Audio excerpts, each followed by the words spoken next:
We are on the air. We are on the air. We are on the air, y'all.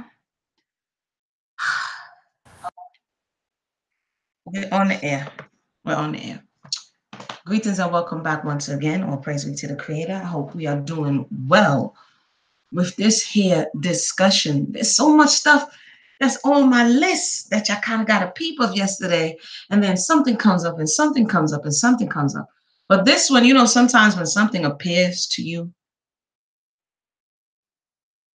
what was it, about a week ago? I did a video on this Soulonomics channel. I think it was titled something to the effect of why Black people, so-called Black people, don't get along. Let me go check real quick. Because under that video, and shout out to the subscriber, The Truth About Black People was the name of the video. My bad. And shout out to the subscriber. Sorry. So if you didn't see that video, go check that video. And then shout out to the subscriber, Queen T, who hopefully we get to link up and have this discussion. When we were conversing under the video, she dropped the acronym on me. And then she asked, concerning what I was saying in the video, she asked, how do I feel about ADOS? I have mixed feelings. One side I agree, and then I feel more Pan-African. So, I'm the type of person who, if I don't know, I'm gonna be like, well, what's that? So I was like, yo, catch me up on that, sis. I was not familiar. This was 6 days ago. I lied to you not. I was not familiar with the acronym. And so she tells me what the acronym is. But again, I said, thank you for that. And I didn't take it any further. And the acronym is American Descendants of Slaves. For those who have been following or who may be new, this is one of my topics here that I like to research, talk about, and see, all of the spaces where the residuals of slavery are still playing out in our everyday lives. And there are many people who are specialists in different areas of this discussion. As I say all the time, this discussion is so vast. So in the area of reparations, I haven't really made my way over there fully as yet, but I do remember in the beginning when I was doing the Left Project in 2016, I did a video asking who should pay for reparations, or, are quote unquote Black people entitled to reparations? And the perspective that I was coming from was at that time in 2016. And again, this is my first impression of ADOS. So my first impression was, what in the world is that? You know what I mean?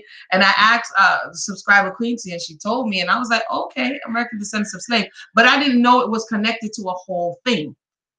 So lo and behold, I keep going along doing what it is that I do. And then it comes up again. And then I see, you start to pick at something and you're like, whoa, what is this? Apparently it's a whole thing. My first impression is trying to figure out, how you look at something that may be familiar, but you're not quite sure where to put it. I actually saw one of the videos from someone saying that they were the progenitor of this thought.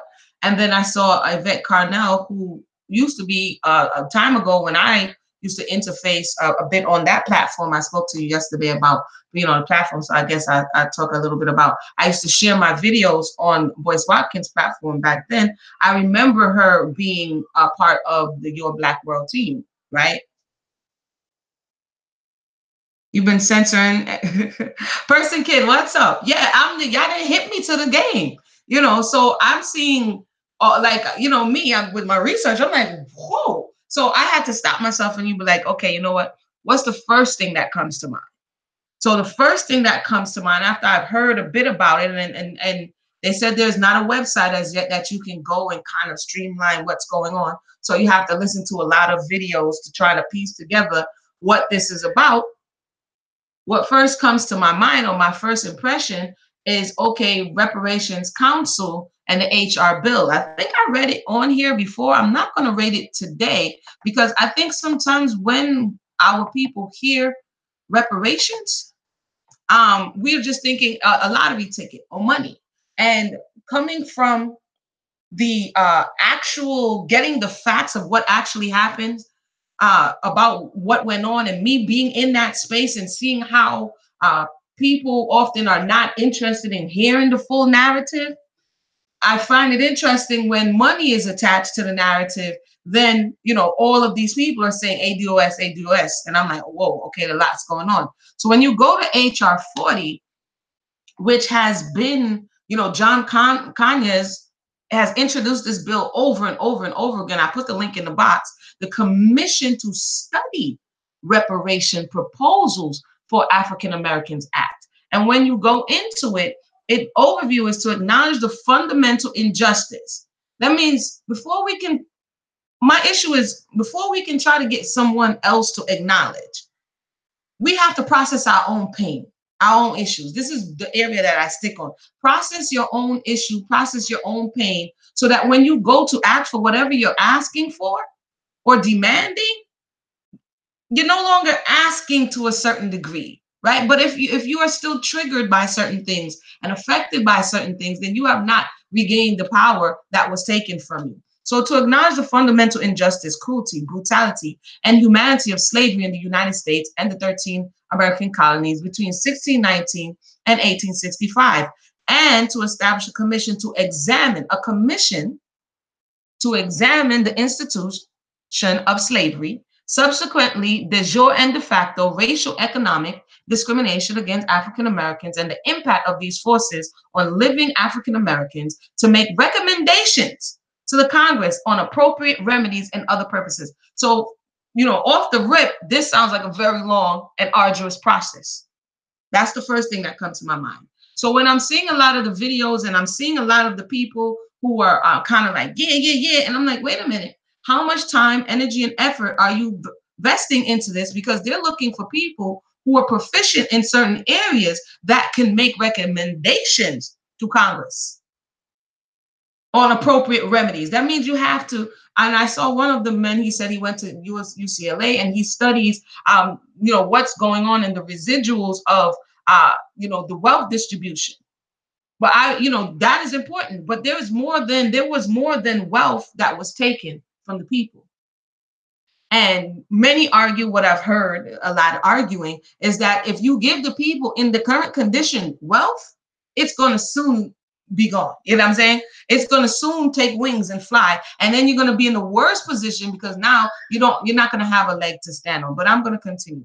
That is HR 40. So this is a commission to study reparations proposal for African Americans Act. So I'm not going to jump ahead to say they don't have this or will have this, but as it stands, because I don't see any website or anything that I can go and say, okay, I went through all of what they're saying they're proposing. That was one of the questions that popped up in my mind. The next thing that came up in my mind, and again, for those who just joined us, no problem. Once I give you my first impression, if you represent ADOS, feel free to share your thoughts. So I'm going to come back to read it. I just want to say a little bit about who I am and what I've been doing for these years very publicly, is looking into the cultural damage, looking into the emotional damage, looking into the mental damage, and speaking to those areas that, regardless if you get tangibles in your hand, if you get land, if you get property, if you do not have communication skills and you don't know how to build community and sustain community, then this will soon dissipate. You understand what I'm saying? This is why the question is, how much has gone into, I don't know, I'm just asking, how much has gone into the planning phase, and do you have this plan that just has not been rolled out yet? Because what I'm seeing happening is that it's getting traction, and then it's like, okay, well, where are all the things? The next thing that first came to my mind was CARICOM. And I'm hearing that and I see that he's here, so I'll read this. I don't want to miss. Drone Slayer says the ADOS movement, this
Yep, I'm back. Don't know what that was. Let me see if it's running still. That was kind of crazy. My computer just started looping. Okay, I'm back. All right, so sorry for that. Okay, so we're gonna come to read the comment section. So again, like I said, this is fresh. It's not like I'm coming with a indifference or a preconceived notion. Like I said, shout out to Queen T. She was like, "What are your thoughts?" And at this point, like I said, I'm all in my lane, doing what it is that I do, knowing the reason that I'm going into certain things, and examining certain things. So that's a little bit about me. If you go down through the channel, like I'm not a clout chaser, as some people will say, "Oh, you're only talking about this because like slavery and the trauma that has been caused and that we, the people of the Western diaspora, have sustained during slavery is just my zone." One time I went to one of the foremost people that I have, when I have gone into this area of reparations, one of the foremost people in this discussion is Dr. Ray Winbush, who is the author of this book, Should America Pay Slavery and the Raging Debate on Reparations. And I remember going to one of his lectures here and speaking with him briefly. And I put some of the links below because the links are important, because for me, it's important to know what came before. So to show you that I'm not just messing around, I got pictures too, but I'll just show y'all I'm not messing around. He signs the book, To Imuna, Seek Justice for Our People. And he answers his own question, should America pay? And the answer is yes, right? And this was back in 2017. You read more about Ray Winbush. My question would be to those who are supporters of ADOS, is he involved with the discussion? Also, is the National African American Reparations Commission, are they involved in the discussion? This proposal has been put on the table many times over, each time not getting through, right? So I'm not sure if this ADOS is kind of like timing to say, hey, push this through. It can be, I don't know. But when you go to IBW21.org or the National African American Reparations Commission, they have an entire setup in the same way that CARICOM has. And so when you listen to some of the links that I put in the box below, these are all of the first things, not just not knowing anything, but just starting to ask like questions. When you go to CARICOM website, which is the same thing, and Dr. Winbush notes that the Caribbean CARICOM Reparations Commission did this as well. So it's not like, oh, it's something, it's an anomaly. No one is coming together to do this and speak about reparations. They have. And according to what I heard him say, that they modeled this particular NAARC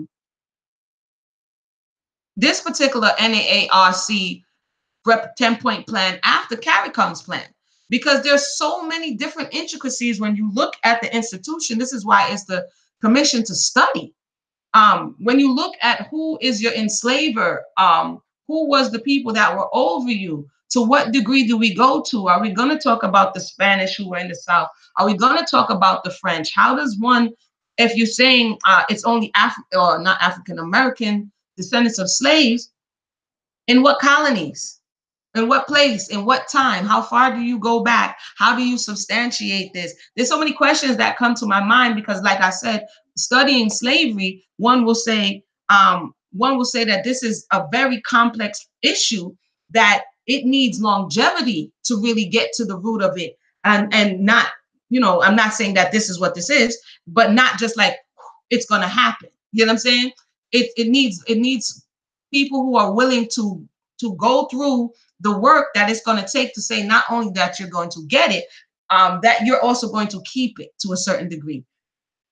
When, in my experience, talking about the experience, many people of melanated African descent don't even want to hear about the experience. You know what I'm saying? They don't even want to hear about the trauma or the experience or the things that happen, because we still have not processed that. So how does that equal into the equation? Is that on the table or not?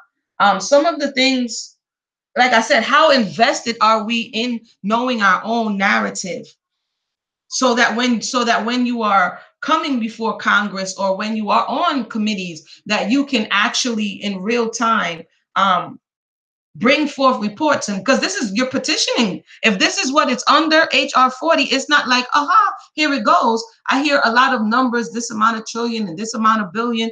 How are you going to, what is the recommendation for how this is going to be distributed?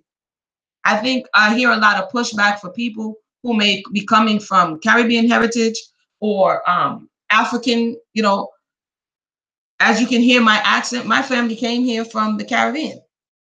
So that's not, neither is that a reason for me not to investigate what has happened and continues to happen on the continent here on North America, as well as throughout the Caribbean and South America. Like, that's not how I'm coming at this. And hopefully that's not how it goes off. I've invested a lot of time, energy, and effort, and just have some real genuine questions, which I'm going to come to in the box. Dr. Winbush spoke of books such as, and I'm going to share some of these books for people who are out there who really don't just see it as a possible payday, but as an opportunity to really process our own trauma and pain.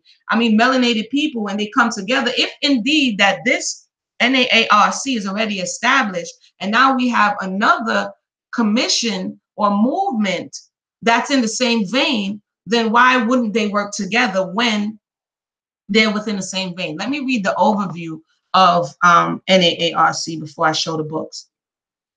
Hold on one second. And how many people have heard of the National African American Reparations Committee? How many people have heard about it? And if you've heard about it, then there may be some objections. Feel free to share the objections of why you've heard about it and why there may be a need for another course of action. So that we, the people who are listening, are not just thrown to and fro, but actually can kind of have an informed perspective on what's going on. It says the Institute of Black World 21st Century emerged out as an outgrowth of the State of the Black World Conference, which attracted 2,500 African American scholars, activists, organizers, and concerned individuals in Atlanta in 2001. Wait, hold on. This is about the Institute. I'm trying to get to the Reparations Council. Hold on one second. And I put the link in the box as well. So this is something that's established. Here it is. Let me click on this. And I'm gonna come read the comments in a second. Thank you for joining us. Okay. It says here about NAARC. Established in April of 2015, the National African American Reparations Commission is a group of distinguished professionals from across the country with outstanding accomplishments in the field of law, medicine, journalism, academia, history, civil rights, and social justice advocacy, which according to the HR bill, you're going to need. They are united in a common commitment to fight for reparatory justice, compensation, restoration of African American communities that were plundered by the historical crimes of slavery, segregation, and colonialism, and that continue to be victimized by the legacy, slavery, and American apartheid. So let me know if ADOS is within the same vein. Conveyor of the NAARC is Dr. Ron Daniels, veteran civil and human rights activist and a distinguished professor at York College at the University of New York. And then it gives you a list of the members. It gives you updates on what's going on, what has been happening, and how the organization is progressing. Which this is 2015, and CARICOM, just to show you that this is not like kicking out one person and not the other. The Caribbean did the same thing. It's CARICOM Reparations Committee. In the same way that CARICOM has and I believe they took their case to them. And one of the things that I'm not mistaken, it was said, was England, which was over, not all, but a number of, and I think they went to more than England, was like, yo, we already gave your money away. Your money is in the infrastructure, or we had to pay, which they did. And I watched the documentary that they took some monies and paid reparations to the slave masters for freeing their property. Right? So that's there. So let me come over here and see what's going on here. So that's there. I'm going to come to the in a second. So the 10-point plan for not CARICOM, for NARC, I believe NAARC, they have a 10-point plan. So let me check out the 10-point plan, because these are the things that I was looking for ADOS, like, you know, for the people to be able to go to and say, okay, this and this and this is what's going on. And if there's an overlap somewhere, and you have, because this looks like a lot of elders, and you have the young blood of the younger generation coming behind them, then why not work collaboratively when it's in the same vein? The 10-point reparations plan. This is for American slavery. This is going to meet the criteria to be able to consult with Congress about what should be done, right? Because they have doctors and lawyers and historians and all type of people on the committee. The 10-point plan. The preamble: no amount of material resources or monetary compensation can ever be sufficient restitution for the spiritual, mental, cultural, and physical damages inflicted on Africans by centuries of the Ma'afa, the Holocaust of enslavement, and the institution of chattel slavery.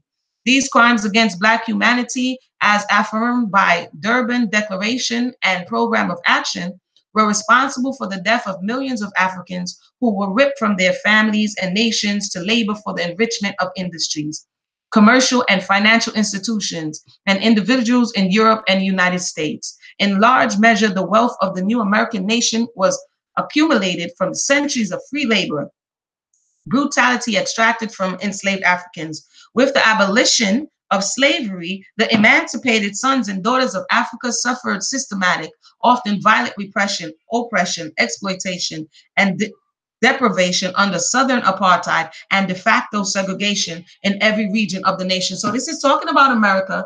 This is talking about the authentically American experience and the descendants, or the American descendants of slaves, right? I would think, based on what we read just thus far, this is who it's talking to. A political and economic system infected with white supremacy and structural institutional racism persists in retarding the dreams and aspirations of a people, courageously striving to sustain families, build institutions, and create healthy communities in a hostile land. The devastating damages of enslavement, and if those who just joined me, I'm reading from IBW21.org.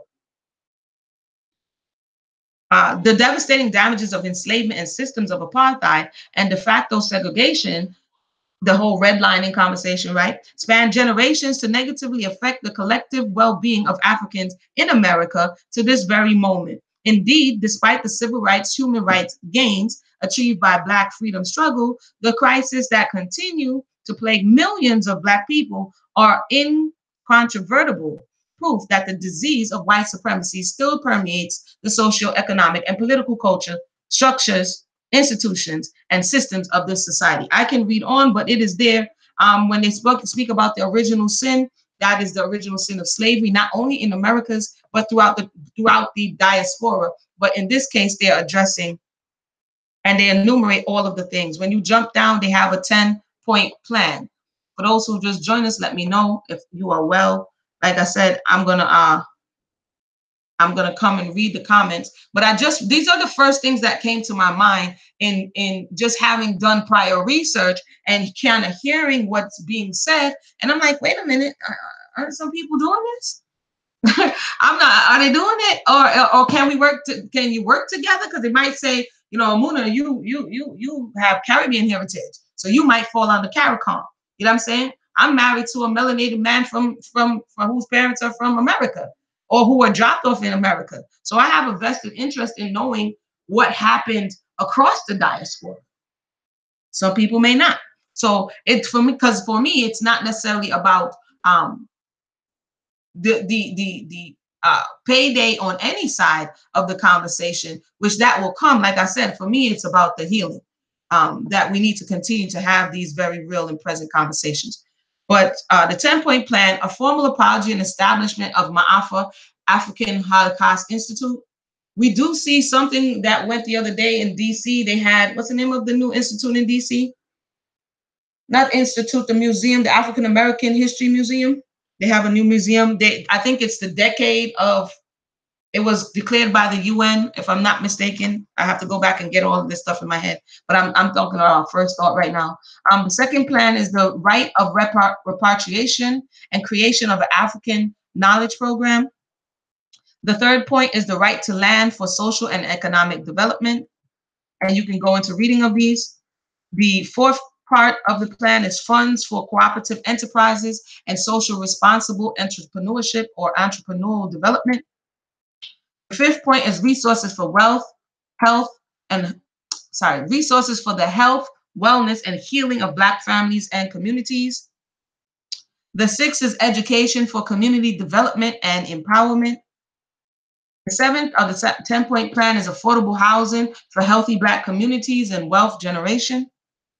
The eighth is strengthening Black America's information and communications infrastructure. Maybe we'll come back another time and go through all of this, but I don't want to make it forever long because under each point they it unfolds. Preserving Black sacred sites and monuments, repairing the damages of the criminal injustice system, and that's the 10th point on this 10-point plan here. And speaking directly to a number of things that directly affects the diaspora who came to these lands. So if you do subscribe to ADOS, let me know if this is what has been enumerated. Like, is this part of the plan? And if so, are you working with the elders who have the information and the knowledge and pairing them with the youth who have the vitality and the energy? Isn't that a reasonable question? Let me go back and read now. So those are my first thoughts. Like, if there's something like this going on, why aren't you working together? Person K, the so-called tangibles and reparations, the pastry of xenophobia against Black folk, not from the U.S. Also, originators have very questionable backgrounds, rapping insidious motive. Whoa, okay. Okay, and then we have we have a little bit of, okay, person Kid says, you yourself would be deemed intangible according to the, it's okay, I don't offend easily. Terms or not, it doesn't change the terms. ADOS. They are unproductive, insidious, questionable of intention and character, and will do more damage than the. Okay, this is what I'm saying. I don't know all of this that's going on. I don't know all of what's going on. Like I said, at first thought, what came to my mind is something of this nature is happening already, and we have this new movement that could kind of like come together if that's what the objective is, and get the voice heard. If it's for the agenda of the HR 40, you're going to need all of what they already have put in place. Part of what our issue is as a people is that we don't realize that we stand on the shoulders of those who came before us. And if we every time have to start from ground zero, we can't progress. And so they have laid out all the infrastructure and have the decades worth of knowledge and research. Dr. Winbush, he is a wealth of information. And has done decades worth of research. So questions, that's all I have, questions. We see here, why is it a problem for Black Americans to focus exclusively on us for a change? Why are people so bothered? I'm not bothered. If we're going to press something I don't know if that's a general question, but I'm not bothered. I just more have questions based on the fact that this is not something that I was like, oh yeah, oh, let me talk about it. Like, this is something that if I turn over right now and show you the investment, I have some in my hand. So let me do that. I'm not bothered. I'm intrigued. So I have books like The Slave Ship, which I shared before. This is like an extensive study when you have a lot of people who are running around in the community who are talking about slavery didn't happen because where are the slave ships and this, that, and that. So this is an awesome book. I got this book because I wanted to learn more about the slave ship, which is a totally different aspect of the operation of the transatlantic slave trade. Like I said, I got this book about reparations. Anytime I'm watching something or reading something and there's something else for me to invest in, I do that. If you haven't read this before, David Walker's Appeal, we're talking about being able to sit on councils and speak more about than more just you owe me, then it has to be able to be substantiated. One has to find themselves studied in this area instead of just saying, hey, you owe me. The question is going to be for what, right? David Walker is interesting in David Walker's Appeal to the Colored Citizens of America. He is kind of like in a similar conversation some 200 years ago, because of the whole Liberia discussion and wanting to have this colony in Liberia and send those who are now freed to Liberia. And he's arguing against this case for many of the same reasons that people are arguing for reparations today. So this is an awesome resource. I'm just giving you some of why I'm talking about this, because I find it to be very interesting. Another resource, again, this is just a few, to some of what our foreparents have experienced. If we want to connect with their pain and their trauma and what they've been through, instead of just saying it's bad, it was really, really bad, we have the personal individual trauma with our individual families, and then we have the collective trauma, right? And so I'm reading for the purposes of understanding the collective trauma. This book is called More Than Chattel. This book deals with Black women and slavery in the Americas with an S. So it goes from America, it goes to Hispaniola, it goes to Haiti, it goes to the Caribbean, it goes to Barbados, it goes to South America. And it looks at the experience of the women in all of these places. This is what I'm saying. If we're going to invest, if we're going to show up to the conversation, then let's show up to the conversation. Everybody knows about Olado Equiano. He's the name I was trying to recall the other day, and I couldn't remember when he was talking about the different islands or the different nationalities or ethnicities of melanated people that was present when he went to Jamaica. I'm not going to go into there now. And I have more, but I'm not going to go over there right now. Labor of Love, Labor of Sorrow is another book that I bought. I was looking at the melanated, namely the melanated woman's experience for the work I'm doing with Angry Black Woman Syndrome, right? And this thought. So this is what really nosedived me into a lot of this information, and looking at what our foremothers, as well as our forefathers, went through, and what they endured, and what is left on record, right? So when I say that, let me give you a few more. I'm just going to give you a few more. What I'm saying is, when we come to this conversation, we need to come to the conversation informed.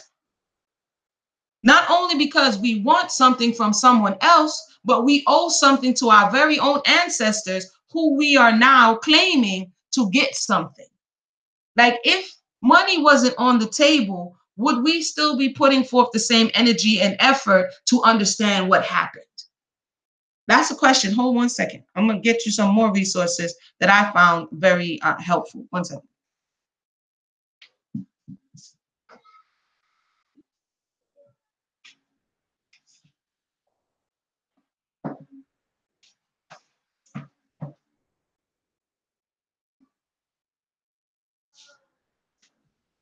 I'm not going to get all of them, man. I'm not going to get all of them. I'm just going to get a few, but I'm not going to get all of them, because it's going to be, I'll just pull the whole bookshelf off, right? And some of them, I just have so many on my list. Like right now, I got more sitting in my Amazon. You know, again, it's so much. Like I said, the study is deep. Black and white women of the Old South, like I said, this is the study of looking at this relationship. When I say stuff like melanated women and men have a relationship with the European, when I'm developing my thesis of slavery is the textbook definition of domestic abuse and domestic violence, and to understand the damage that was done in slavery, we have to examine both of these abuse systems side by side. Then you have to look at who the oppressor is. If you're going to Congress to ask for reparations, you're still in the house of your abuser. Okay, that is this here, the construct of this society of America. This is the house of the abuser. And you're going to the house of the abuser, of which you still reside, and saying, hey, you know, mom, dad, abuser people, you abused me, and I think you owe me. There's a lot of questions that come up with that if we simplify that equation. I'll talk more about that later, right? I'm just going to give y'all some more to show you that I'm not biased and I don't just read one side of the narrative. You have to read things like the European woman's perspective on what she was experienced and how she saw you and how she projected her indifferences and her insecurities on you. This is a diary from Dixie Mary Chestnut, okay? The Civil War's most celebrated journal, written during the conflict by the wife of Confederate General James Chestnut Jr.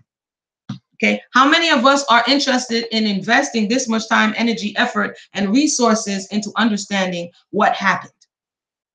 so that when we look at our families, we'll be informed, and we talk about, oh, it's Black History Month and they're not doing this and they're not doing that. How much are we doing to inform beyond the common narrative? How much are we doing to dig in the history? It's here. The half have never been told. I haven't read this one yet, but once I saw it, I was like, oh yeah, I gotta get it. Slavery and the Making of American Capitalism. I'm running out of space, y'all. This one is interesting. Slavery throughout the history, because a lot of times we say, yeah, there was slavery, but this is the worst. So I just find, like, when you back up from the picture and you kind of get this panoramic view of this level of oppression and forced servitude throughout the different generations and different years, you will see what is similar and what contrasts to other spaces and times and other peoples, and what kind of makes this Ma'afa a little bit different. One of my favorite, you might have heard me say it 50 million times. I'm not going to get no more books, y'all. But this one is Weevils in the Wheat. Y'all see, I got it all marked up because this is my G's right here.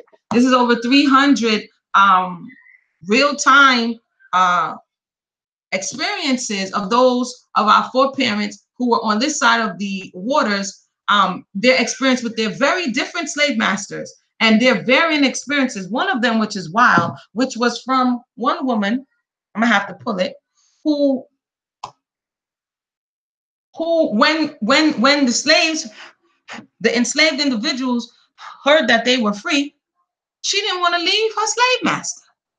She was like, I don't want to go because I don't know what lies beyond yonder. We had that conversation in the fictional, like people like to say, roots conversation, when they heard that they were free. And the next question was, what are we going to do? Are we going to stay or are we going to go? This has been the continued contention and argument between those who have experienced this transatlantic, this great, robbing of human lives, which is, how do I now deal with the fallout? So I say all that to say, my first impression of the ADOS movement is I have questions, and not because I don't want to see people get their just due, but at this point, where we are here, it's not one-sided.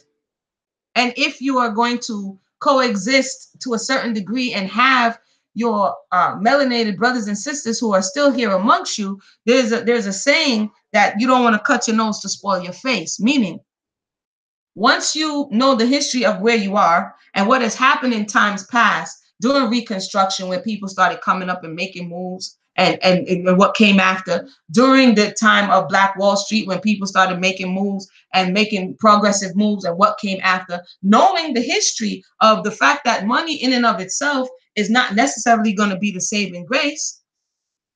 Stop. Then what is the long term? What is the long term plan for this type of discussion and conversation? Is it bridging the gaps? Is it like, give me a minute, let me go get what I got to get, and then I'll come back and check you? There has always been a level of contention, to my understanding, when, even before this point, there's always been a level of contention. And even my parents who came to this country testify that when they came here, there was this static already from the melanated brothers and sisters who were here and those who were coming here. You know what I'm saying? And that's in the 70s. And even those who are coming before the 70s, it's kind of like, oh, what are you doing here? You know what I'm saying? You're a punch monkey, you're a tree monkey. And I'm like, wow, all of that? Like, what was fueling that? You know what I'm saying? These are the discussions and conversations we were having. I'll leave you with this. We just went to the African American Black History Month celebration or acknowledgement at a Caribbean association here where I live. And this was just Sunday, because after I did the one event, I came to this event. What I found interesting, and I had to applaud, because yes, both sides have this preconceived notion of the other side. One side says Jamaicans or Caribbean people are XYZ, and the next side says, Black Americans are XYZ. But at this event, which was predominantly Caribbean people of Caribbean descent, there was tribute and homage paid to the brothers and sisters who fought, and I couldn't commend them enough, because I thought that was a step in the right direction for growth. There was commending those who lived and died and fought on this land, who gave an opportunity for those from other places. And make no mistake about it, a lot of these people in other places are your brothers and sisters. They would have one person dropped off in the Caribbean and the next one dropped off on the continent. And here's another thing. This is another question I had. South Carolina, oftentimes, and the Caribbean, they would take people from the Caribbean and take them to South Carolina. So do they go to CARICOM and those who are fighting for reparations in America? Just some questions. Just some questions. So when they said to acknowledge one another and to begin this conversation, to begin to bridge the gap, I thought that was a step in the right direction and showing of growth and development. Hold on for me 1 second, please. Oopsie.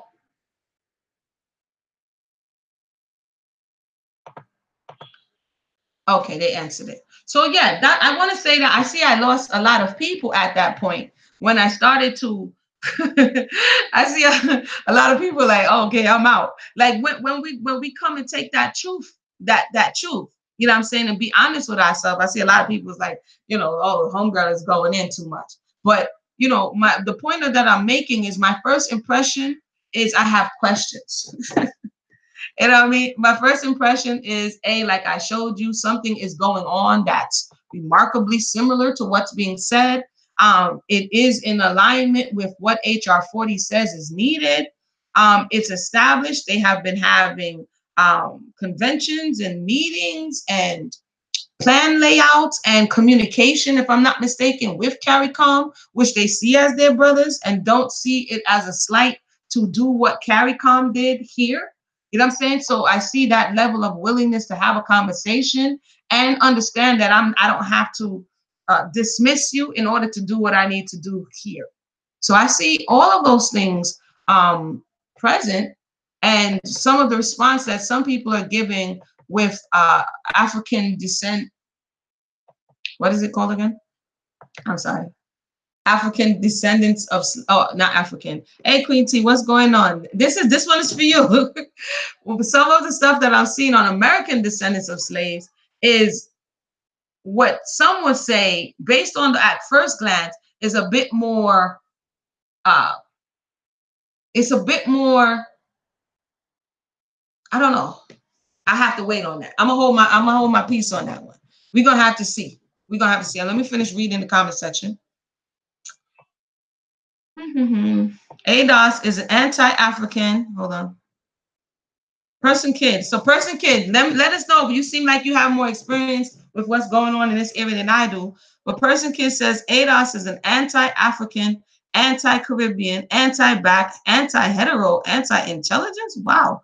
They are a collective of complainers with a hidden selfishness against global Black progress.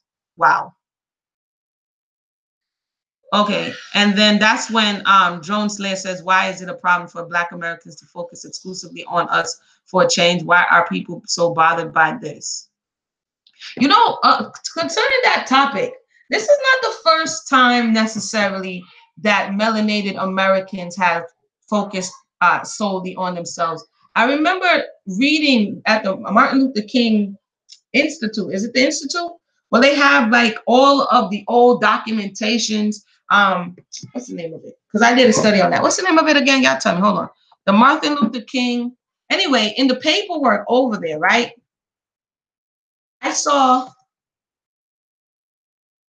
when I was doing a study one time, invitations that Martin Luther King was given to come abroad to speak. One of the invitations is in the newly formed state of Israel. Martin Luther King was, on many occasions, they were courting him to come to Israel. And he said in one of his responses that right now, that would be something he would love to do, but, and I'm paraphrasing, his attention is on home base, and he's concentrating on the needs of his people in America.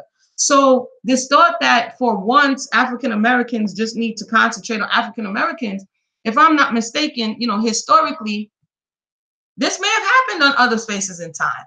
You did have, to be honest, when you look back through all the movements, you had people that were constant, that weren't cohesive in their agendas. This is when you see Marcus Garvey, and the writings of Marcus Garvey is over there. Marcus Garvey comes and sees what's going on, and he sees a level of colorism happening, and he sees all of these things coming from Jamaica, and he brings that spirit. He brings that spirit where he wants to then now galvanize the people collectively into this UNIA thought to progress the needs of the people. So, I mean, we might want to develop that thought a little bit more. When you say, why is it a problem for Black Americans to focus exclusively on us for a change? One would have to say, when during this process, did melanated people in America not focus to some degree on themselves? Person Kid says, focus on us for change is the rallying cry of foolishness. What a hashtag does to Black folks' cognition. I can't, Person Kid, you going in today. These Johnny Come Latelys are totally unaware of John Conyers, Art Fletcher, and N. Cobra. This is why I had to bring it up, Person Kid, because sometimes, like you said, a hashtag in today's, and this is no slight, but the truth is, we would rather watch a video, not all, but some, especially the newer generation that's coming, would rather watch a video than do their homework. And we do get blown away with hashtags and winds of doctrine. Like some of the stuff that I bring to you, like I said, this is not like, somebody just laid it on the internet. Like you dig into pages of thousands of pages to find one gem. And you're like, wow, that's cool. For those who came late, I showed some of the things. So when I talk about investment and what are we doing and why are we interested in something, we have to check our motivations. And I think Person Kid is speaking to the motivations. Are you trying to really understand the experience of your foreparents who came before you? Are you trying to understand their pain? Are you trying to process it? Because epigenetically, it's still within you. Dr. Joy DeGruy calls it post-traumatic slave syndrome. And now I have to some degree speak. I was on a panel with Dr. Joy DeGruy, as well as Professor Kaba, Brother Philippe Matthews. I was on last year, year before Yas, having this discussion. So this is not someone who's just like, oh yeah, I'm just fronting like I'm having these discussions. Like, no, I'm really having these discussions, and this is really a point of interest for me. So I'm gonna give y'all some reading lists again. I'm not trying to change anyone's mind about ADOS. However, your view is rather relative or positively makes no difference. It's your opinion and you're entitled to it. See, and this is what I'm trying to present. And this is why I went through the trouble that I always do. I'm not presenting necessary opinion. I'm asking questions based on information that has been presented and things that are already established. For instance, NAARC, which is very similar to what is being said about the reparations. And now I don't know if ADOS is going to be a committee or is it going to, I don't know. But again, you have people who are within the same vein doing the same thing. And the question is, are you going to be working together with these people? Again, one of the four persons in the conversation of reparations is Ray Winbush. You can get his book on Amazon or directly. You know what I'm saying? All I'm saying is educate yourself in whatever it is that you get involved in. Like I said, you have books like, if you want to learn more about the conversations that's going to come up, the slave ship, these are just a few. Labor of Love, Labor of Sorrow, Black Women of the South, if you want to look at that relationship, Weevils in the Wheat, like a whole lot of stuff. The Half Has Never Been Told. The other one I didn't read before. My sister got this one for me, my homegirl, hold on. And she was like, you like going into these books. And I haven't gotten into this one yet. Hold on.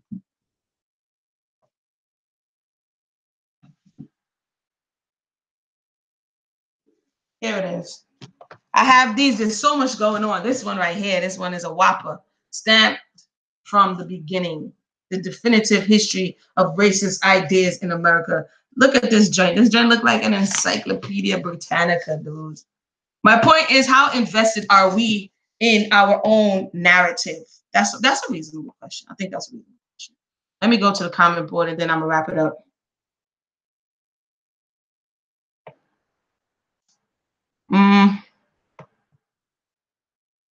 I'm not saying, okay.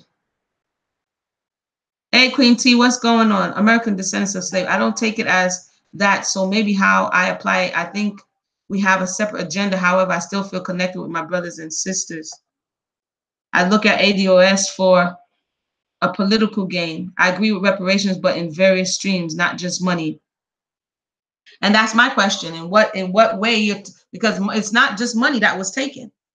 It definitely wasn't just money that was taken. And I read Ray Winbush and Randall Robinson, The Debt, some times ago. Great reads indeed. Correct.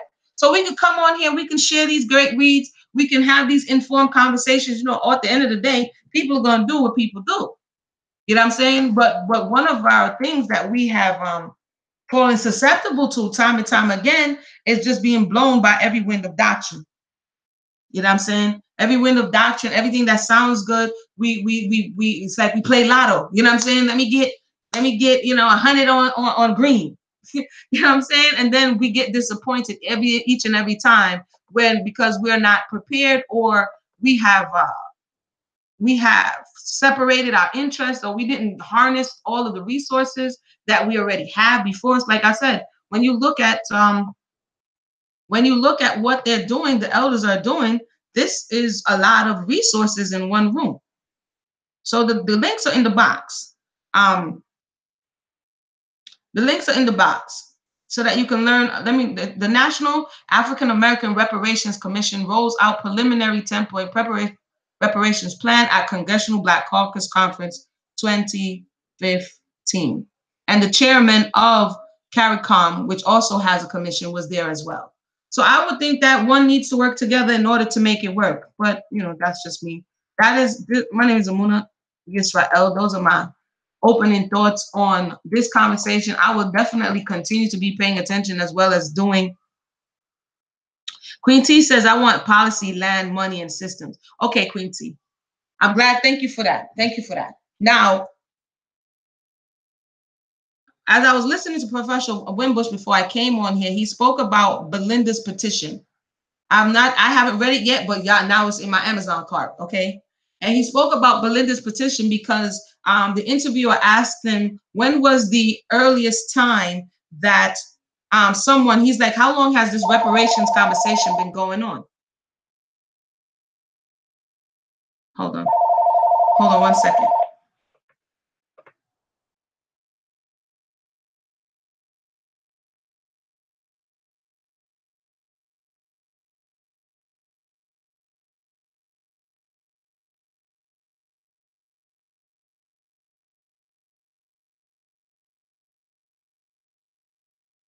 Sorry about that, y'all. Y'all see my lip syncing going on. Right. It means to repair. It does mean to repair. And so it has to, like it says, spiritual, culturally, emotionally, physically, mentally, all of these things. When Professor Winbush was asked, or Dr. Winbush was asked, how long does this reparations discussion go back? He spoke about, okay, we got a link, y'all. He spoke about as early as 1780s, someone named Belinda. Belinda's petition was petitioning for reparations for her 50 years of labor. Okay, so we got a website, because the last time I saw the website was not up. So we have a website. Thank you for that. Let's go over here to the website, y'all. Hold on. Let me share my screen. This kind of stuff I like. Let's see what's going on, and let's see where there may be intersection. Hold up. It's up and running. Let's see who gave us the website. Shout out to Greg Wright for giving us the website. I'll show it. There you go. Let me give my screen so we could go over here and come perusing and perusing. Nah, I'm talking about. Hold on 1 second. Boom. Okay. All right, we over here. We got the website, so it is up. ADOS, American Descendants of Slavery, was started by a brain trust of Howard graduate House of the Breaking Brown political show, Yvette Carnell, UCLA alumnus, and attorney Antonio Moore, who hosts the weekly radio show Tone Talks. Okay, boom. We have that. So they're telling us who started it. We have a map from 1619. to the present day and what has happened. We've seen similar maps in times past. Okay, we have author. It speaks about the author. According to Yale historian David Bright, by 1860, there were more millionaires, slaveholders, all living in the lower Mississippi Valley than anywhere else in the United States. I make a small suggestion. Just as a graphic designer, to make the I'm gonna make this bigger here, but a small suggestion to make the print a little bit darker. Hold on, let me try to make this thing bigger. Okay, there we go. I have my eyes squinting, y'all. Let's see here. Living in the lower Mississippi, in the same year, the nearly 4 million American slaves were worth some 3.5 billion, making them the largest single financial asset in the entire U.S. economy, worth more than all manufacturing and railroad combined. Okay, let's read here. Codified by government and exploited by private actors, the creation of an ADOS underclass served as the financial engine of a nation that never recognized the debt it owed to the group as a result. As such, the ADOS movement is underpinned by the demand for reparative justice in making the group whole, and as necessary components in fulfilling the promise of opportunity from which, by design, ADOS has been historically excluded and denied. Sorry. So let's see here. Then we have the wealth inequality chart. So it's closing the wealth gap. So far, it's monetary, correct? Would I be, and I can't see right now, but I'll come right over there. So far, would I be correct in saying that these are monetary gains here? Okay, we read that part. Hold on. Let me go back to the home page. So for those who want to know more, and I'm definitely going to come over here perusing and perusing after I get off this video, okay? Because I like to be informed. Black agenda. As a specific group with a specific claim, the ADOS movement demands a special agenda with policy prescriptions that address the losses stemming from the institution of slavery, Jim Crow, redlining, convict leasing, mass incarceration, and immigration. So far, it sounds pretty similar to what we have on the other side here. We demand a new deal for Black America, which includes but is not limited to. Let's read some of the New Deal. Would this be equivalent to like the 10-point plan? How many dots they got here? Oh yeah, we're gonna have to come back and read this. Hold on.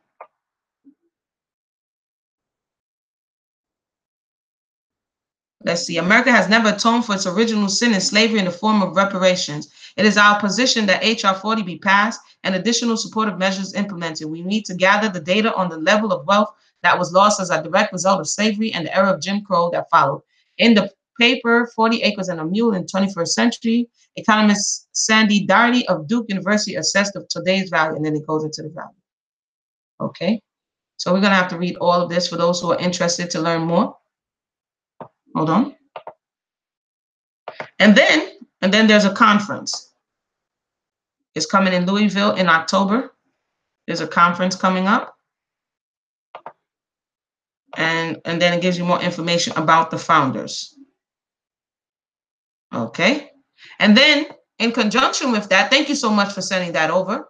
In conjunction with that, this is the website. I was reading it, but now I can show you. In conjunction with that, it looks very parallel to what's coming out of NAARC, which is very similar to what's being rolled out on the other side about the plans for reparation. And this one, the letters are really small too. That's why I was having a little bit of an issue reading it. But it has a lot of information. You see down the right-hand side, a lot of the conversations that have been happening. There goes Dr. Winbush right there. We have the point plans. We have all of this that's going on. So there's a lot of intersection, let me say. There's a lot of intersection that's going on both these sides.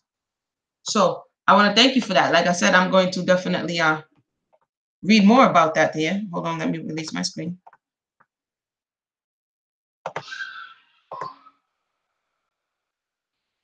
There's a lot of intersection going on. Wait, Greg, right? Don't run away. Let's see what Greg is saying here. I missed all this stuff. What's going on? What's going on? Okay. I want policy, land, money, and systems. That's very interesting. I think we got to come back and talk about that. I would, like I said, let me know if you want to be on the other side of the screen, because we can definitely come on the other side and have real-time conversation and not just text. But again, like I said, if we have to look at this holistically, holistically, holistically. Land, policy, money, and systems. When you, I'm not even gonna go into it because we're gonna go really long, but we'll come back to that. I'll name that one just for you, Queen T. Land, policy, money, and systems. We'll come back and have that discussion.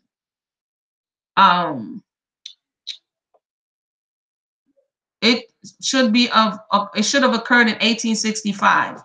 But there were many efforts during that time. So I'm saying, the people who are listening, it is responsible for us who are listening as well as participating to educate ourselves on what was supposed to happen, what didn't happen, what wasn't allowed to happen, and why. And then ask ourselves, are those same variables present today? Because if those variables are still present today, how do we accept a different result? I'll just leave it at that. If those same variables that caused it not to occur in 1865, when you look at Reconstruction, when you see what was happening, when you see what comes up right after in Reconstruction, it goes down to the stuff I talk about, but it seems like she's not really talking about anything. We're talking about people. We're talking about what's legislated as opposed to human nature, right? And when you're talking about in the eyes of the person or the institutions that brought melanated bodies to the West, their objective was business. That was the objective. Enterprise, moolah, money. And melanated bodies was the vehicle, literally, to attain that money. So in the eyes of some, the thought is, why am I giving the vehicle money and the vehicle did what the vehicle was supposed to do? The issue was that vehicle was a human being.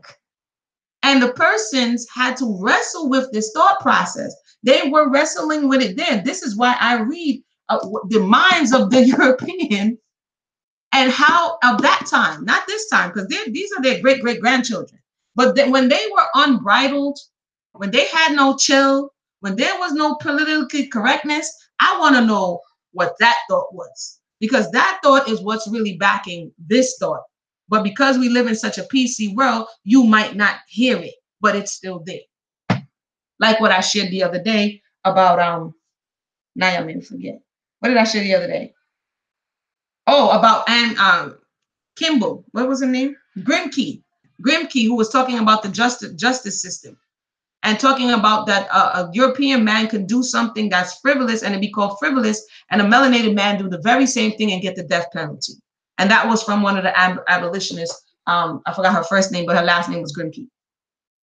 So again, this is very important when we're talking about what should have happened and what didn't happen and what did happen. Dr. Bobby E. Wright said it best. Blood debts can only be paid in blood. Oops. Greg Wright is giving us the thing. I don't need more info. Thanks. Thank you.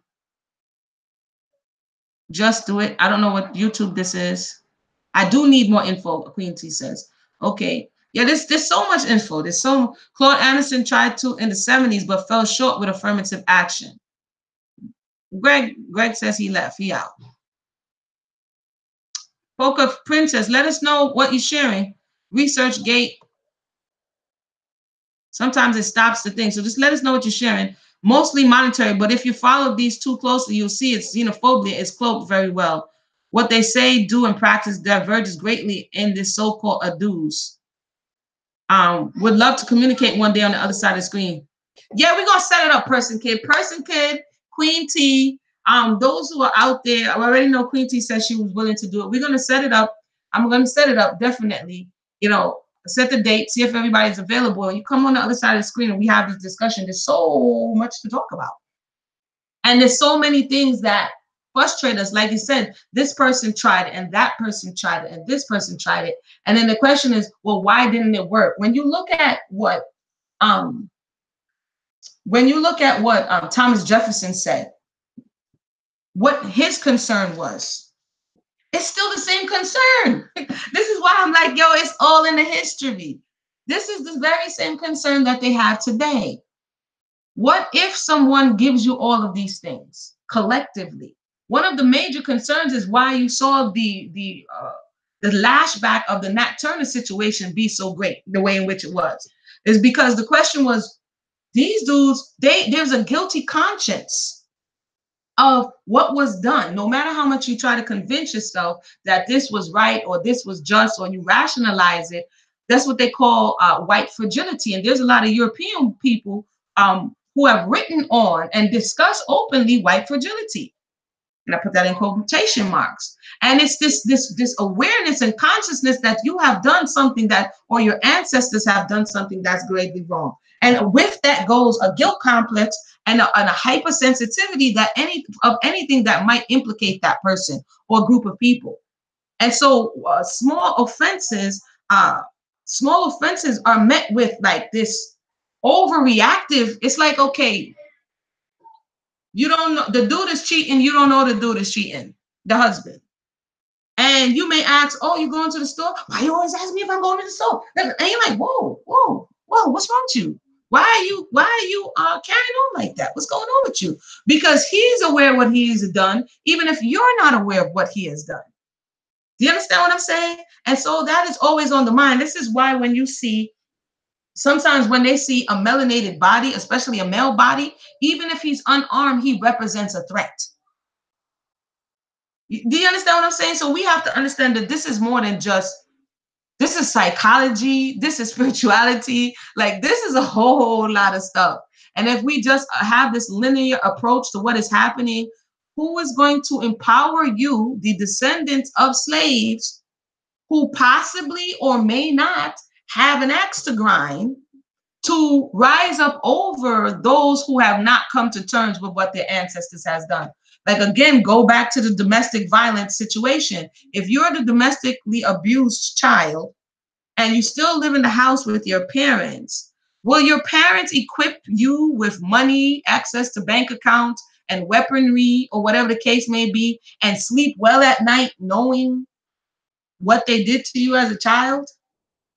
If that's the simplest terms that I can put it.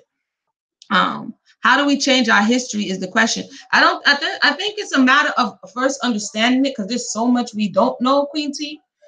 We can only change the present, which is how we relate to this history, how we process what has happened to our foreparents, how we convert this into empowerment. Like, I took it and said, I'm gonna share it with my brothers and sisters. You know what I'm saying? I'm going to level it up. I'm not going to complain that you only have a month for Black History. I'm going to go for a whole year.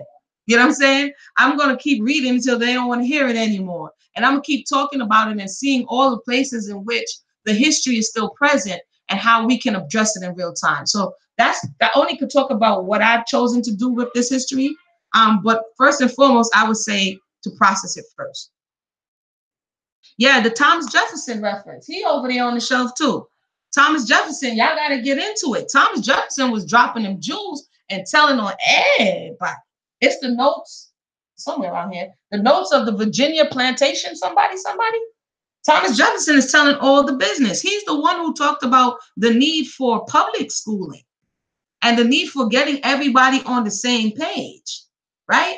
Before, you would have what you would think was charter schools, right? Thomas Jefferson is like, we need to indoctrinate these people. And then, if I'm not mistaken, he was down for the, what's the name of it again?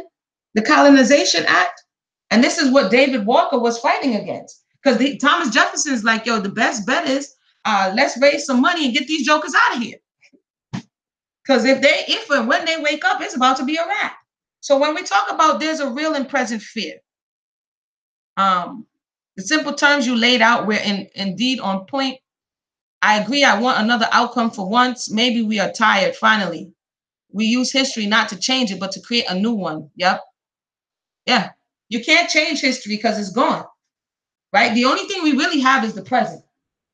And what we choose to do with our time in the present.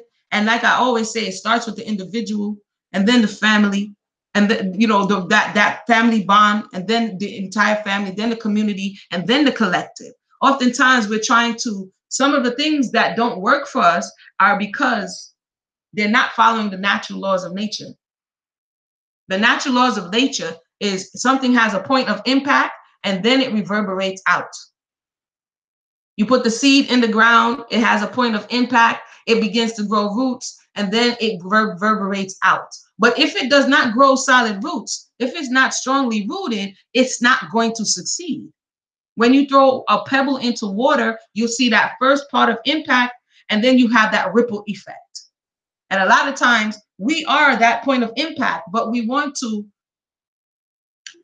skip those stages so that we can get the manpower behind it. And then when it's like, well, where are we going to go from here? Well, you know, I didn't really think that far out. I don't know. You know what I'm saying? Yeah. What we're realizing, you know, and I'll leave it at this. We, the people, are in a very precarious situation. And here's the reason why.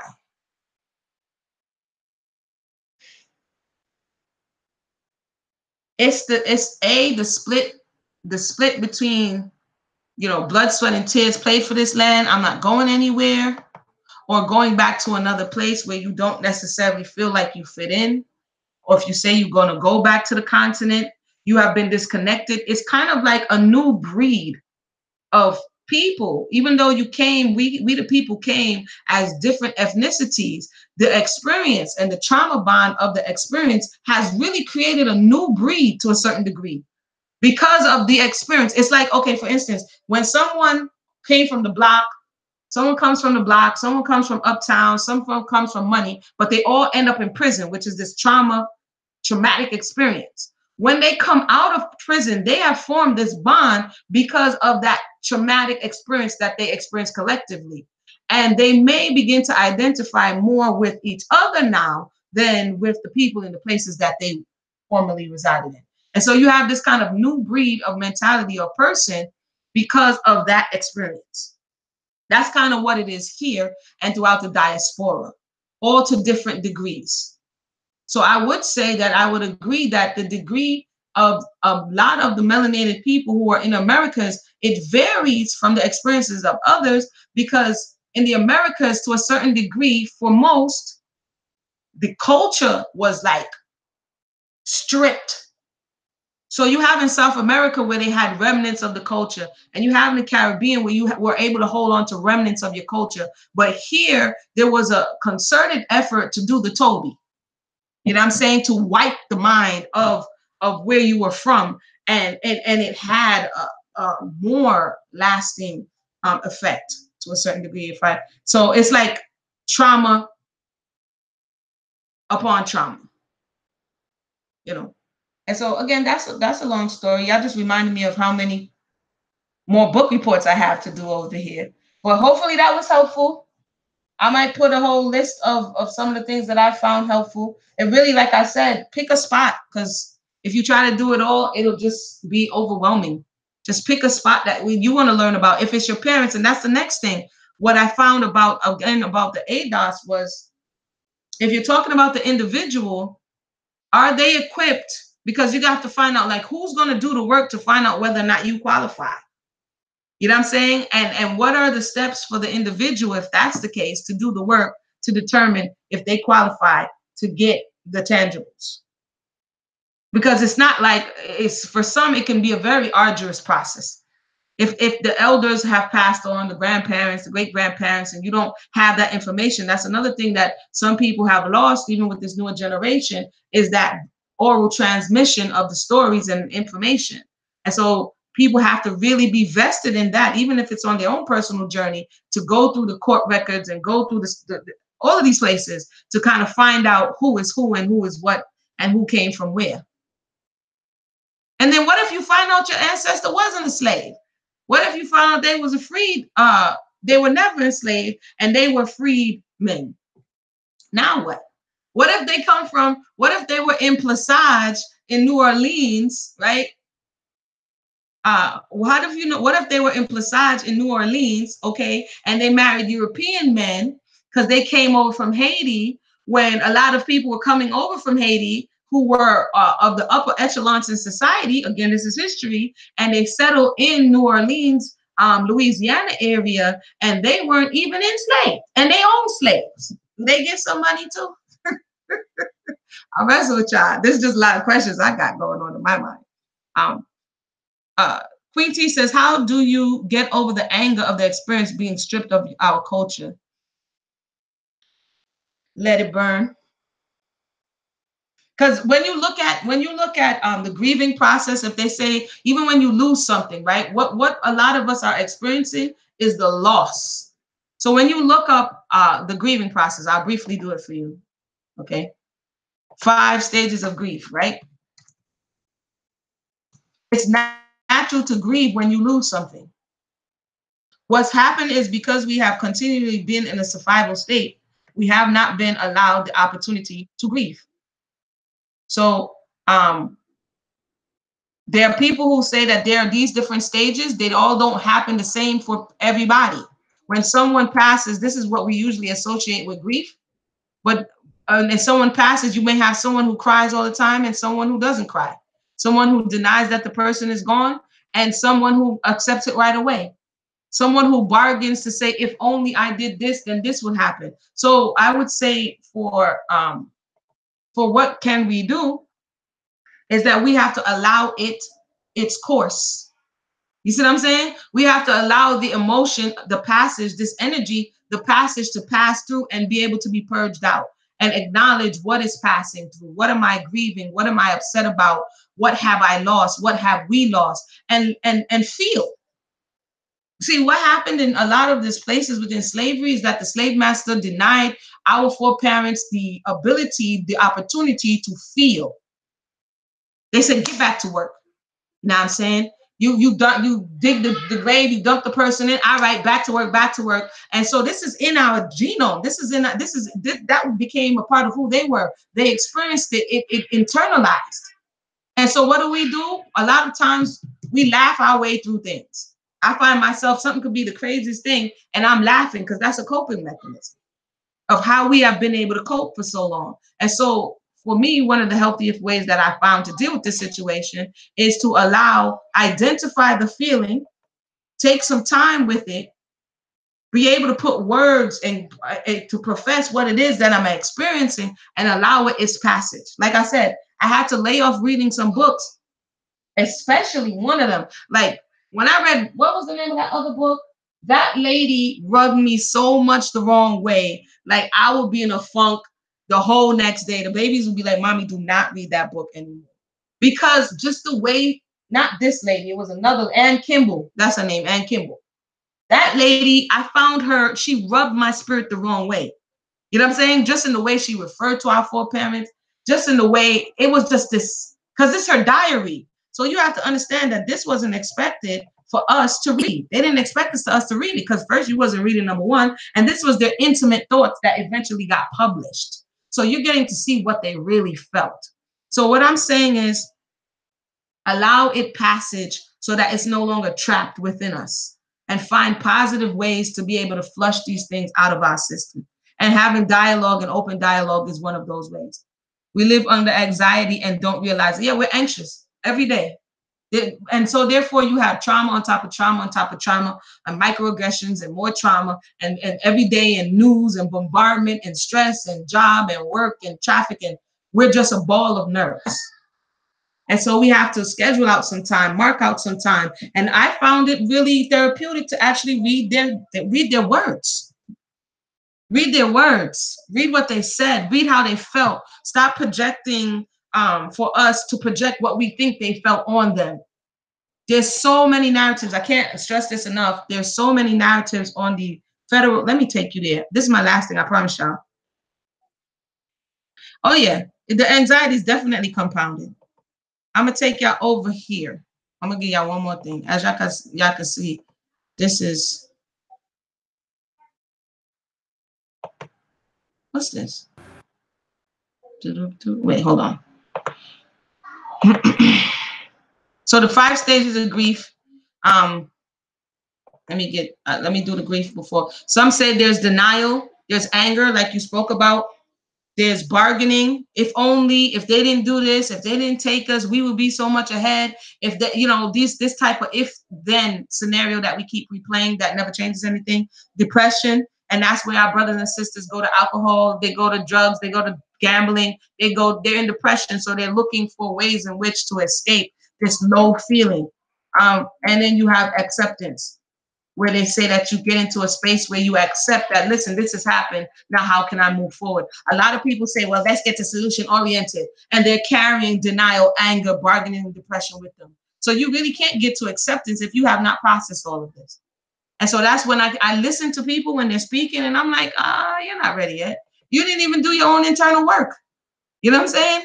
And then we don't do our own internal work. And then, as Person Kid is saying, the person may be coming with what seems as something that is viable, but when you get close enough, you're like, whoa, you know what I'm saying? There's something else going on here.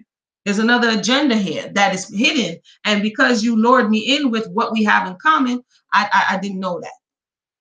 Okay. So let me show you what one of the things that has worked for me to help me to process. All right. Boom. Okay. So you go to your little search engine. I don't know why it takes me to this search engine. This search engine is crazy. But anyway, Federal Writers Project. Right? The Federal Writers Project was Federal Writers Project, manuscripts from the Federal Writers Project. You see this right here? Or this, slave narratives from the Federal Writers Project. Click that.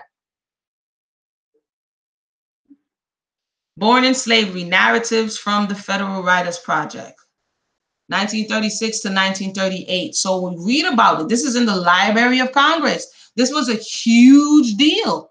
There are thousands of accounts of actual people. So let me read a little bit about it so that you can get a little insight onto some of the things that I found therapeutic to actually give voice to these voices, these lives, these souls who lived and bled, and the ones who you say you want to collect money because they suffered, so at least hear them out. Born in Slavery, slave narratives from the Federal Writers Project in 1936 through 1938 contains more than 2,300 first-person accounts. So over 2,000 first-person accounts of slavery and 500 black and white photographs of former slaves. These narratives were collected in the 1930s as part of the Federal Writers Project of the Works Progress Administration, later renamed Works Project Administration. At the conclusion of the Slave Narrative Project, a set of edited transcripts was assembled and microfilmed in 1941 at the 17-volume Slave Narrative of Folk History of Slavery in the United States for interviews with former slaves. It says in 2000 to 2001 with major support. This is history, man. This is history. With major support from the Citigroup Foundation, the library digitized the narratives from the microfilm edition and scanned from the original 500 photographs, including more than 200 that had never been microfilmed or made publicly available. This online collection is a joint presentation of the manuscript and prints and photograph division of the Library of Congress. So what you do is you hop on over here, right? And you have an opportunity to be like, oh, my people's is from, because slavery in different states represented different things. So this is just an overview. But say your people are from Georgia. You click on it. You may or may not find somebody who is a part of your family. I did interview one brother on this on the Left Project who did find somebody who in his research that was part of his family, and we actually read their slave narrative, Lewis Hughes. So what you do, and then they have all of the microfilms here, and then you click on them and you get to hear and read their experiences on different topics, right? So that's one of the things that I found helpful. Let me see if I can go forward here.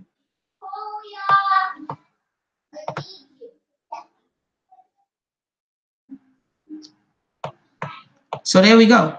And it tells you who's talking. It tells you where they're from. And then it goes into some of the things that they were saying. So here's one example. Okay. And they're giving you stories like you would sit on your grandparents' porch. Rachel Adams, ex-slave, age 78, when, because at the time they're doing this project, these would have been children or young adults during slavery, right? Because this is in the 1930s. So they wanted to catch those who just got freed in 1865. So this is somebody named Rachel, and Rachel is telling them about where she lived. I'll read the first paragraph. Rachel Adams' two-room frame house is perched on the side of a steep hill where peach trees and bamboo forms dense shade. Stalks of corn at the rear of the dwelling reach almost to the roof ridge, and a portion of the front yard is enclosed for a chicken yard.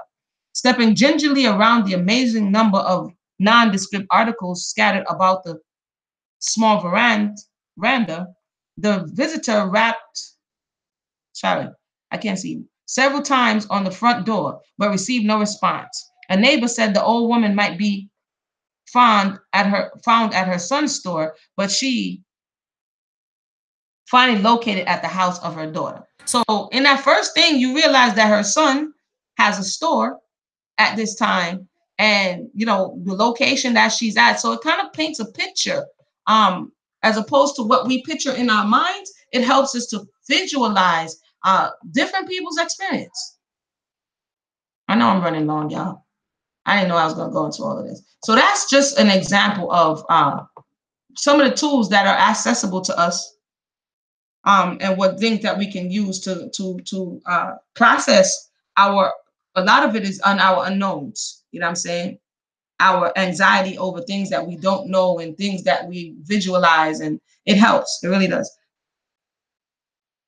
I've traced on my mother's side back to VA where her people were brought in, and see, that's excellent. And then you find out where VA is, and then you know what I mean, where VA, and then you go into the county records. It's a lot of time and effort.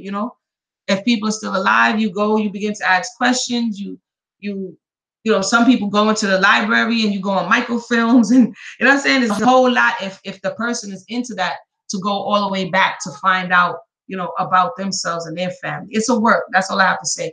It's a work. It's something that each and every one of us have to be willing to put the work in, so that we can get the value of what they really experienced. So with that said, I've gone long enough. Let me drink a little water. I hope everybody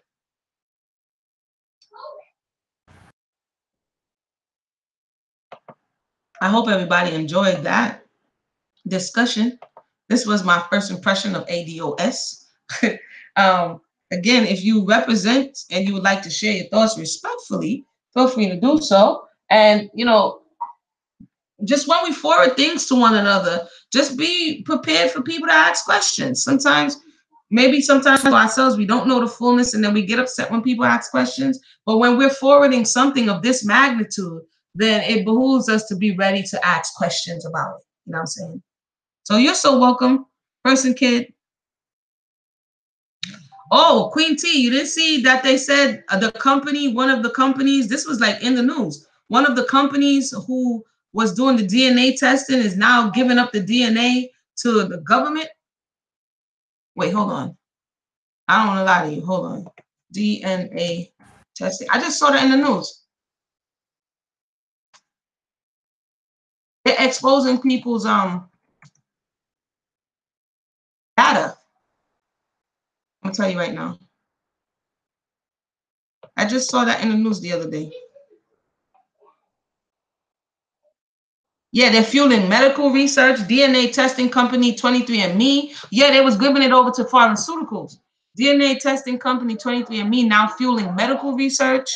The FTC is investigating DNA firms like 23andMe and Ancestry. So yeah, when I saw that, I was like, shh. I had my questions to begin with, but some of them are giving away the data, and they're having like now millions of people's information in their system. And without their permission, they're sharing these things. So I don't know. I would say educate yourself, proceed with caution, and, just know, because some of these things, then there have been some people who were like, they took more than one DNA kit, and then it came back with different things, which is wild. You know what I mean? They took more than one DNA kit and it came back with all of these different things.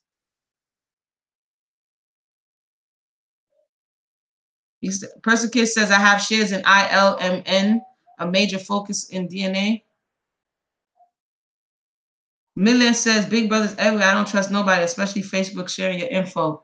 I mean, yeah, there was, I know they said 23andMe, Ancestry, DNA companies.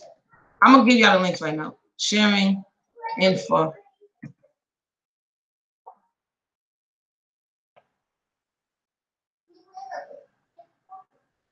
This says this was Business Insider that was saying DNA testing company 23andMe has signed a $300 million deal with drug giant. Here's how to delete your data if that freaks you out. This was from Business Insider. Let me drop you this. This is for you here. And then there is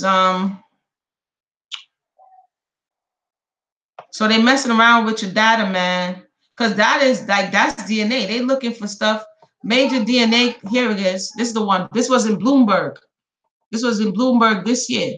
It says major DNA testing companies sharing genetic data with FBI. There you go, right here. Here goes another one. Somebody says, Amuna, you're a wealth of information. I likes to pay attention, y'all. I likes to pay attention.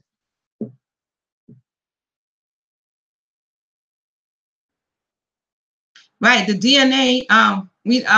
We never read the terms of agreement. Yeah, that long list, brother, on the back of the joint. We be like, yeah, go ahead. You know what I mean? And that may very well be in the terms of agreement that they're going to use your data. This was the beginning of this month, February.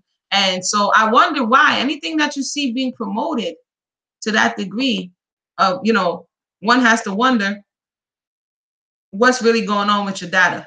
Because that's your life. The life is in the blood. You know what I mean? And so once they have your blood, one of my non-Black colleagues informed me about these DNA research outfits. He said, stay away like the plague. You see, this is why this is going to get interesting when people are going to now begin to have to test or find out whether or not they are required or they fall into or can receive these reparations. What's going to be the criteria and what's going to be the way in which people go about it. You know what I mean? He says what melanated people's DNA is being used for in terms of research is frightening. Yeah. I remember one hospital who said remained nameless. For many people, it's like, oh, this, prestigious hospital. And I remember I was there during the pregnancy of my children, and they came with vials. I don't mean one vial or two vials. The lady literally came with her out of the scrubs in her back pocket with 2 hands full of vials. Like, I'm the type of person, I'm like, lady, where are you going with all those vials? She was like, oh yeah, this for this test and that test. I'm like, yo, lady, I'm not giving you all that blood. Are you kidding me? I mean, if you're not reading, like you said, the fine print in the paperwork, they would try to, literally the lady had I said, lady, count those vials. The lady had over 10 vials. And all of those were voluntary tests. We want to test if you have allergies for cats, and we want to test. I'm like, I'm not giving you all of that. Are you crazy? Are you crazy? So I'll witness to some of the stuff that makes you go, makes you, double check what you're doing and what you allow to be done. So sometimes, again, for our level of inquisitiveness, they know, and you see it being pumped more and more, with some of these ancestry. They have celebrities doing ancestry, and oh my goodness, and because they're exploiting that vulnerability. This is what we also have to look at.